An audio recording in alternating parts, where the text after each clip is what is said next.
Japan के नाम पर झांसा। मोदी सरकार इन दिनों जापान के नाम पर माहौल बनाने में लगी है। सरकार ये प्रोपेगेंडा कर रही है कि भारतीय अर्थव्यवस्था जापान के बराबर हो गई है। आइए जरा इस प्रोपेगेंडा की हकीकत को समझते हैं। जापान की जीडीपी 4 ट्रिलियन डॉलर है, लेकिन उसे 10 करोड़ लोगों के बीच इस पैसे को बांटना है। और भारत की जीडीपी भी 4 ट्रिलियन डॉलर है, लेकिन भारत को ये पैसा 150 करोड़ लोगों के बीच बांटना है। अब आप बताएं, भारत जापान का मुकाबला कैसे कर सकता है? दूसरी बात ये कि भारत में प्रति व्यक्ति आय मात्र 2500 डॉलर है, जबकि जापान की प्रति व्यक्ति आय 35,000 डॉलर है। साफ है कि जापान का मुकाबला करने में भारतीय अर्थव्यवस्था को 100 साल लग जाएंगे। यहाँ ये बात भी याद रहे कि दुनिया की 194 बड़ी इकोनॉमी में भारत 143वें स्थान पर होता है, यानी कई अफ्रीकी देशों से भी पीछे। यहाँ एक और बात नोट करने की है। दरअसल भारतीय अर्थव्यवस्था बढ़ी नहीं है,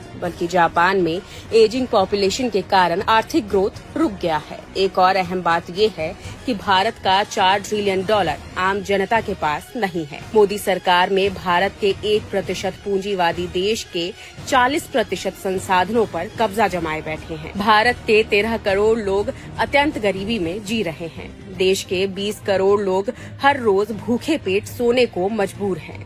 45 करोड़ लोग बेरोजगार घरों में बैठे हैं। देश के 80 करोड़ लोग 5 किलो सरकारी राशन पर जीवन गुजारने पर मजबूर है। और मोदी भारत को जापान बनाने का झांसा दे रहे हैं। जापान के नाम पर झांसा। मोदी ने देशवासियों को बुरी तरह फांसा।